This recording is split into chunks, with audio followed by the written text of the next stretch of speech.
Good evening. Welcome to the meeting of the League of Women Voters of the Anoka, Blaine, and Coon Rapids area. We're glad you can join us this evening. The League of Women Voters, ABC, is a grassroots, nonpartisan organization that encourages informed and active participation in government and influences public policy through education and advocacy. It does not support or oppose any candidate or political party.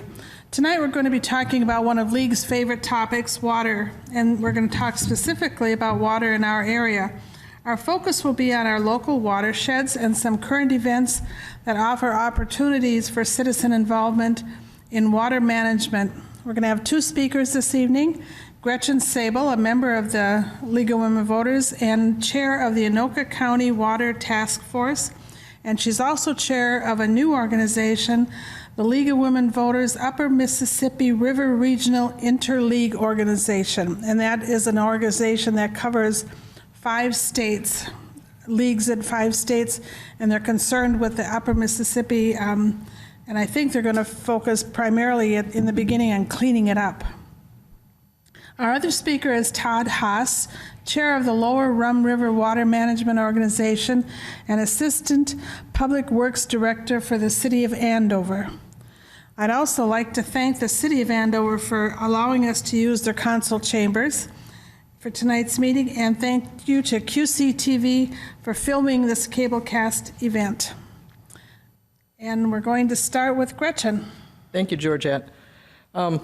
So what I'm going to talk about is what is a watershed and why do we care about watersheds? I think that sometimes people don't understand the terminology, so we'll start there. And then the goal of what we're talking about, like Georgette said, you know, I work on this group that covers the Upper Mississippi, and so that's from its beginning in Lake Itasca, where it flows into the beginning of the Mississippi, all the way down to Cape Girardeau, Missouri, where the Ohio River comes in at the bottom of Illinois. We have 58 local leagues that work in that area, but actually what we are is 58 leagues of local action. And so this is an idea about learning about local action. We're going to think about water on a large scale and a small scale. And the smaller scale is where we live today and the things that affect us where we live. So I was going to talk a little bit about, you can see the diagram here. We all live in a watershed. I found this online. It's from University of Arkansas. And what you can see, a watershed is defined as the land that contributes water. So the runoff from the land goes to a certain water body. So in this case, you see the river there, and the water flows into that river from the hills. You can see there's overland flow, there's groundwater that flows in. So all the water that feeds that body of water, the land that water falls on, is called the watershed. When you look at Minnesota, we actually have 88, I think, watersheds. And you can see that the state is divided up. The dark green area in the northwest corner actually goes to the Hudson Bay. That's our the Red River of the North, flows north through Lake Winnipeg and into Hudson Bay. So we're the head of that watershed. The yellow at the north end and the blue, the yellow is actually part of the Hudson Bay again. It goes through the Rainy River to Lake Winnipeg, and the blue goes into Lake Superior. So that goes out through the St. Lawrence Seaway. So we're the head of that watershed too. Now the watershed that we live in is the Upper Mississippi, and that's the green, the brown, and the tan, and the light brown. So the basically kind of the middle part of our state feeds the Upper Mississippi, and those watersheds along the south border feed into the Missouri or the Mississippi at lower points. And so really, we are the headwaters for many, many rivers because we're up here at the top of the country, and what we do here matters. It's important that the water that we send away is good quality. This is looking at the whole Mississippi watershed. So when you think on a big scale in our country, the Mississippi drains most of our country. From New York, you can see the Allegheny way up there in New York, almost up to Lake Erie. You can see that we reach way up into Minnesota, almost to Lake Superior. And then over the Missouri River and the Yellowstone River go way up into the Rockies. They start in the Rockies, they start in Canada, and come all the way down. And that matters because what happens on the land in all these places affect the water all along the way, and the water when it gets to the end in the Gulf of Mexico. We're going to look a little bit at watershed specifically in our area. In the metro area, by state law, we have water planning areas. In Anoka County here, we have two areas, the Upper Rum River and the Lower Rum River, that do water planning. You will see this slide again when we talk about dates and opportunities. But basically, the Rum River watershed, this is the Rum River watershed. You guys have all been to the start of the Rum River, I'm sure. It starts at Lake Mille. And the Rum River flows south. When you drive south on 169, you cross the Rum River how many times? I think it's like 8 times as it flows back and forth. The Rum River, like I said, starts at Lake Mille, flows south, makes a big bend down there in Isanti County, and then flows down through St. Francis, Oak Grove, and through Anoka County. It's well, Todd will tell us about it. It's a scenic river with special protections and pretty good water quality. So we'll learn more about it that way. With that, I'll turn it over to Todd and let you talk about the rum some. Yeah, actually what we're going to do is, I'm Todd Haas. I'm with, like I mentioned before, I'm with the city of Andover, but I also serve as chair of the Watershed, and I've been serving on that for over 20 years. So, and I've been chair for about the last 4 or 5 years. I think the first thing we're going to do is just do a little video here. It was put together a couple years ago about the rum.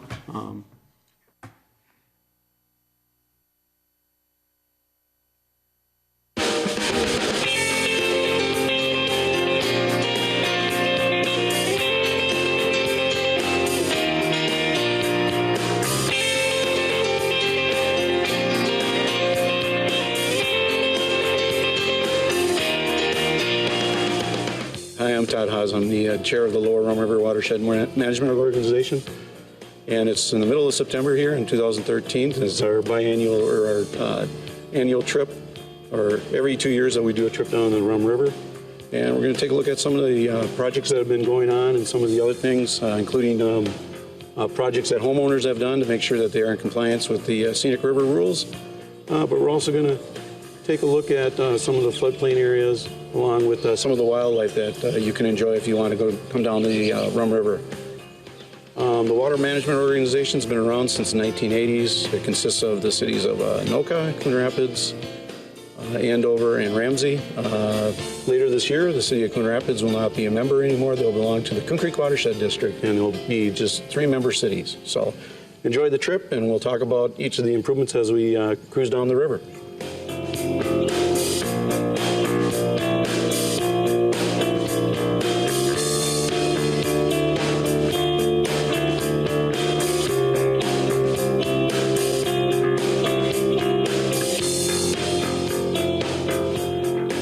As we're moving down the Rum River south of the 7th Avenue Bridge, just want to give a little bit of information about the Rum River. It actually is one of 88 large watersheds through the state of Minnesota, and it serves pretty much the Mille area and surrounding lakes and streams and water bodies. And the outlet for Mille is actually right where the Rum River starts as it flows south through the cities of Onamia, Mille, Cambridge and Princeton, and eventually down through Anoka, Ramsey, and Andover, and outlets into the Mississippi River. The Lower Rum River Watershed Management Organization is responsible for surface water management for water quality and quantity, and they are responsible for basically the southern half of Anoka County, and the Upper Rum River Watershed Management Organization is responsible for areas up in the St. Francis, Oak Grove area, in Burns Township. So just a little information for you about the Rum River.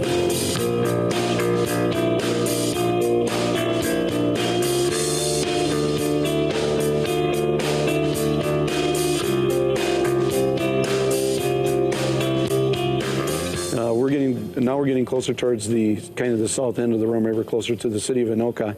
And right behind me is an area that's considered the floodplain area. These areas here, obviously provide a lot of storage for when the river gets high in the spring or in larger rainfalls. But these areas right here, a lot of uses like housing are not allowed in these areas. There are some uses that are allowed, like parking lots, but buildings, garages, homes, things like that are not allowed in the floodplain area. And the cities of Anoka and Ramsey and Andover both have floodplain ordinances that are enforced by each of those cities. If you have questions about regulations on the floodplain, just contact your planning department and they'll give you information about that.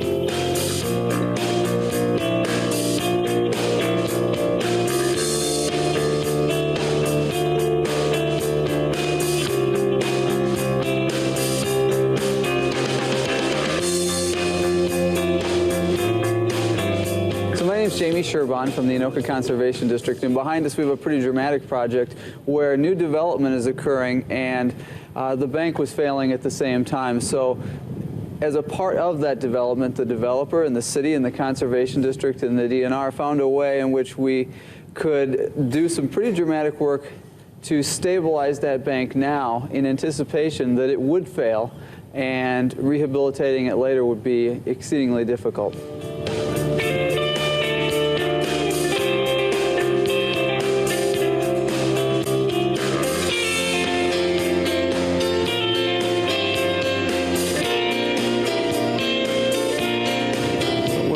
Further down in the pool here, closer to Highway 10 here, as you can see, one of the things that's nice about the Rum River is if you enjoy fishing or doing some canoeing and boating, this gentleman over here is doing a little smallmouth fishing. The Rum River is a catch and release and is one of the best smallmouth fisheries here in the state of Minnesota. So if you want to get an opportunity to come down to the river, you can come on down to the Anoka County Fairgrounds. They got a public access that's available to the public. Most of the boats, you know, in your 16 to 20 foot obviously can get in here. So it is no wake zone through most of the section here, just so you know that. But come on down and take advantage of the resource if you can.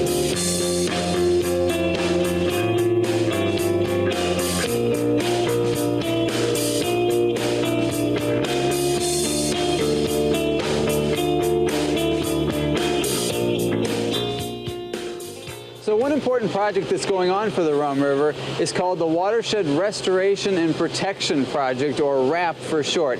And that project is funded with legacy dollars through the Pollution Control Agency and is being led by conservation organizations throughout the watershed from Anoka all the way up to Mille Lake. And that project will look both at protecting waters that are in really good condition, but also in places where water quality standards aren't being met. We can do some things there to bring those rivers and streams and lakes into compliance with state water quality standards for improved water quality and fishing and recreation.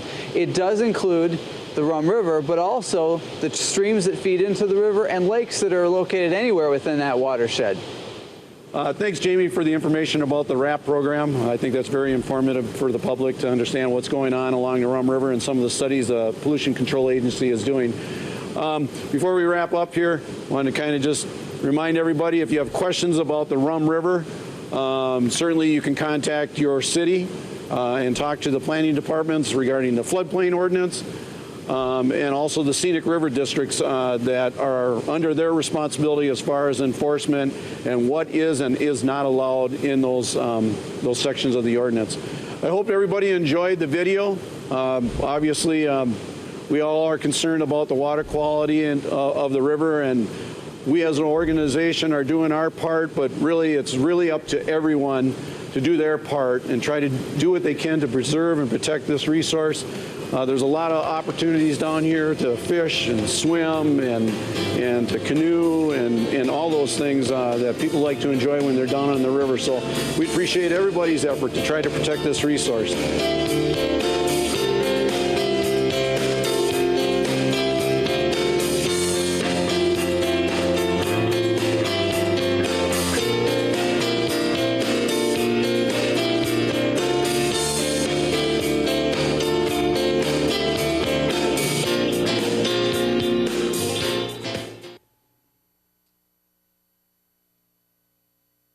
Enjoyed that?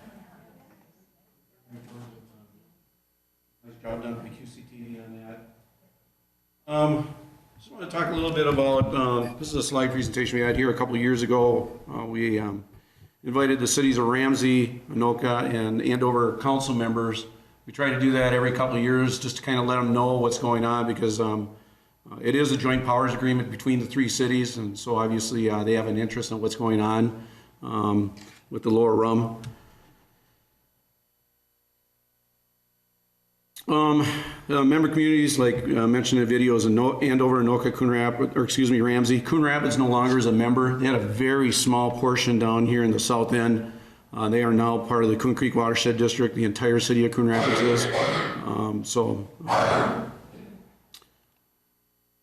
As you can see, the cost participation varies there. Ramsey has the most. You can see Coon Rapids was very, very, very small percentage of that. So they felt that maybe they should just be part of the watershed over in Coon Creek, and everyone pretty much agreed that that would be fine. Background on the watershed: established in 1985, chartered in 1989 with the adoption of the first generation water management plan. We currently now have a third generation plan that was adopted here in 2011. The first plan was about just a few pages, and now we've got, you know, a plan that's a couple inches thick. So there's a lot of things going on. If you're familiar with the Clean Water Act, that's a big push amongst all the agencies that are involved now, the PCA, the watersheds, the cities. It's going to be something that's going to be ongoing for quite a few years, and the RAP is part of that, that Jamie talked about in the video. We developed a number of goals and policies that had to conform with the state statute. Those have been included in the plan.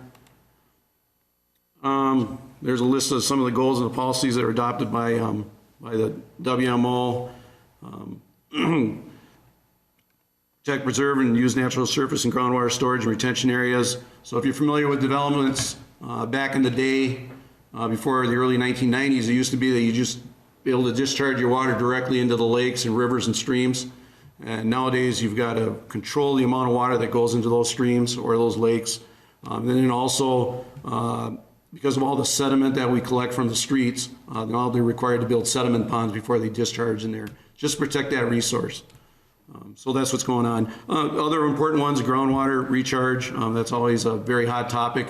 If you see what's going on over in White Bear Lake, you know, there's a big study that's going on with the DNR. So they're really trying to do what they can to try to collect that water and keep it there instead of sending it downstream.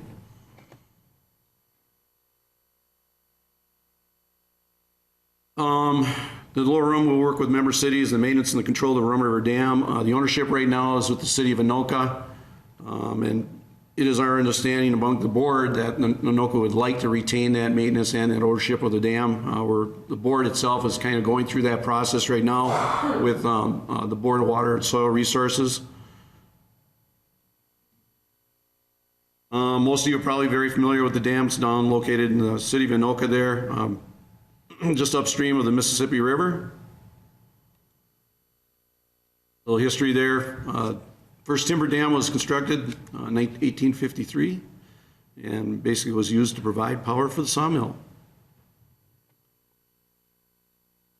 1880, Washburn acquired the dam and built what became known as the Lincoln Flour Mill.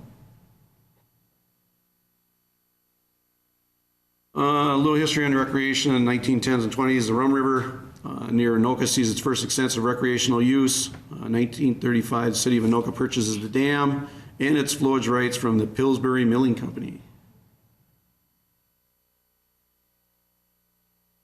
Repairs and reconstruction of the dam. 1940 and 50s, 60s, the cities performed repeated and often extensive repairs to maintain the dam. 1969, the city constructed the structure as we see it today. They're expecting that dam to last hopefully another 40 to 50 years, and then they'll have to figure out what they're going to do with that dam, if they're going to rebuild it or provide extensive maintenance on it. The overall purpose of the dam: enhance recreational and tourism opportunities. Of course, there's a pool that's above the dam. It backs up as far as about maybe the central part of Andover, about 157th, maybe 159th area. It helps to maintain and improve adjacent property values, of course, because a lot of people use the river for fishing and canoeing and boating. Manage and maintain healthy fish and wildlife habitat.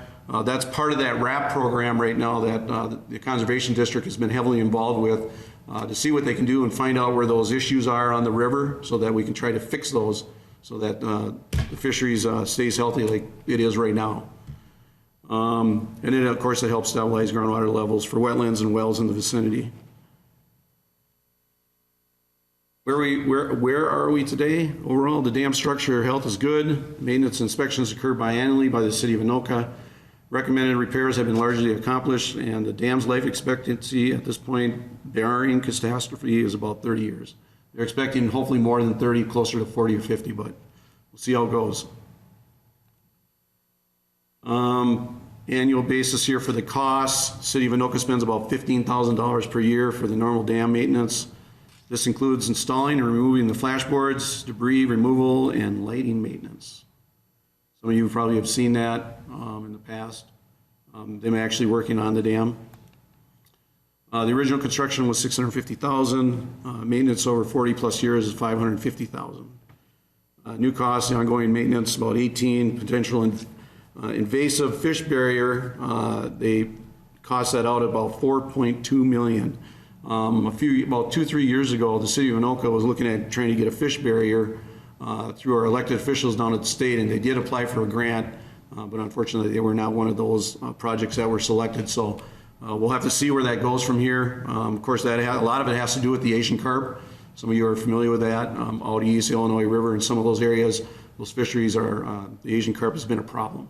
So they're hoping that it doesn't get past the dam, because if it does, it really is the only structure they have to get by before they get to Mille Lake.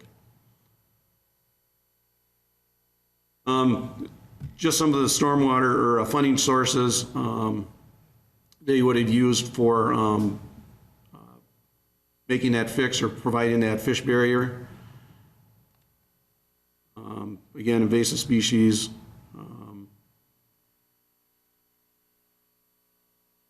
And go through that a little bit. Opportunity to organize regional support. The Anoka Conservation District, Jamie Sherbon did a nice job of trying to get all the counties and the Mille Lacs Band of Ojibwe involved, and he did provide all that information as part of that grant. Unfortunately, it was just not one of those projects that they were interested in doing at this point, and letter of support. The Rum River length is about 152 miles. Watershed coverage is almost 1,600 square miles. 10 counties are involved, 22 cities, and Lake Mille Lacs is about 1,250 feet above sea level. Those are just some of the goals and improvements to the current dam system. Something that they'll have to think about here in the future. Benefits for upgrading the dam, like we talked about the invasive fish barrier and some of the other things, safer maintenance, more cost-effective maintenance, and environmental and water quality benefits. History of the flooding on the Rum River. You can see pictures here on the right. Some of the flooding we've had in the past. Some of you may recall a few years ago when the water was really high and impacted some of the area there, but fortunately the whole city of Anoka didn't go underwater, which was good. That's what it's all about.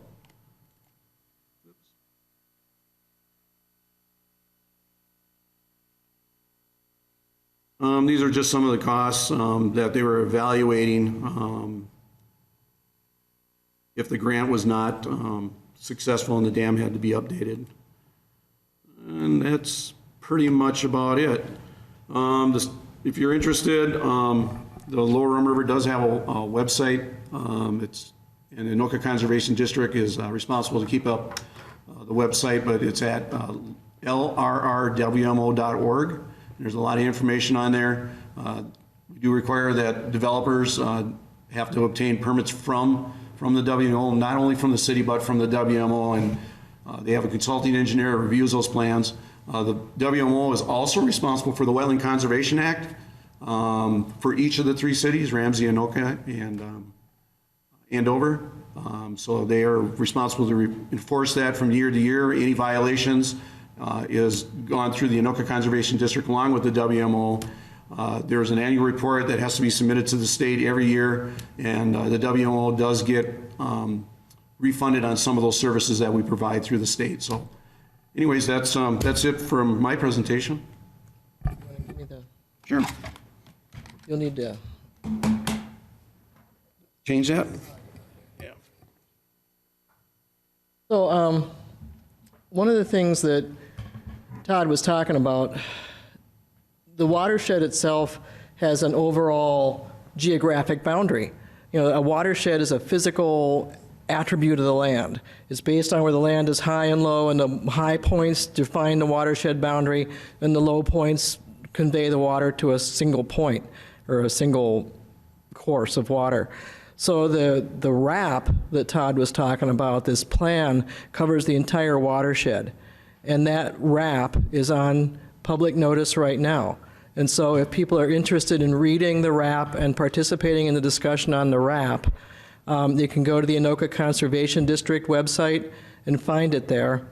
I've looked at it, and there really wasn't much in our area, and so that's why we're not focusing too much on it in this talk. The problem areas that they found were further north in some of the small lakes. There are a couple areas, I think Trot Brook is impaired. Oh, Trot Brook is in Ramsey. Yeah, Ramsey, yep. But that's part of the Lower Rum River. Okay. Yep. All right, so that would be something that if you're interested in that, you can look at that website and learn more about that. So but anyhow, we talked about there's this whole overall watershed being a geographic feature, a natural feature of the land. It's also, we have these water management organizations, and here in this map you see in Anoka County we've divided up into the lower and the upper Rum, and the reason for that is that there's geographic boundaries of cities, and so it makes sense to manage water within those areas by geographic or political boundaries. And so it gets confusing when we talk about WMOs, watersheds.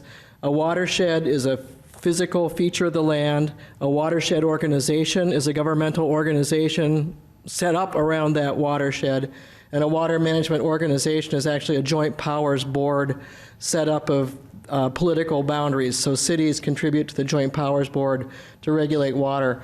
And a lot of what they're talking about, when Todd was talking about discharges from the water, they didn't mean sewage from the developments, they meant stormwater. So the water that runs off homes, streets, yards, that kind of water. So anyhow, so that's that. Another thing that's going on here is this Mississippi River Corridor Critical Area Rulemaking. And I'm going to go back to this previous map. You can see here in our area for our league work, we have Elm Creek is a watershed on the west side of the Mississippi, and also this West Mississippi watershed. These areas here flow down through Champlin, Dayton, and then we have Ramsey, Coon Rapids, Andover, Anoka, Bethel. You know, there's a number of watersheds here that contribute, and people that live along the Mississippi. And so the critical area, Mississippi River Critical Area Rulemaking, is something that was controversial. They proposed rules a few years ago, and they are now re-proposing those rules after getting extensive public comment. This diagram shows, I'll make that a little bigger. This diagram shows the area that's covered by this rulemaking, and the goal is to set up planning districts and have more consistent application of standards along the river for its entire course through this area. So it actually is the entire Mississippi River through the Twin Cities. The part that we're concerned with is here, basically in our area cities, and it's not very far. How far is that, Todd? Is it 1,000 feet, 100 feet? 1,000 feet out from the river then.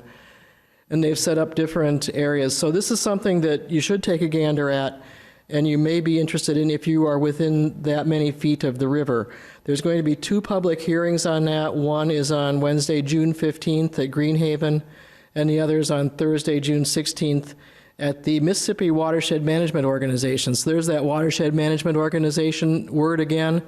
And the Mississippi Watershed Management Organization office is down on Marshall Avenue in Minneapolis. It's right by Seawax Lumber and kind of in that north part of Northeast down there. So those are both meetings that you could attend if you're interested in this. And again, if you're trying to find the actual language, they have a lot of good information on their website. You would Google up Minnesota DNR MRCCA rule, MNDNR MRCCA rule, and you'll find it.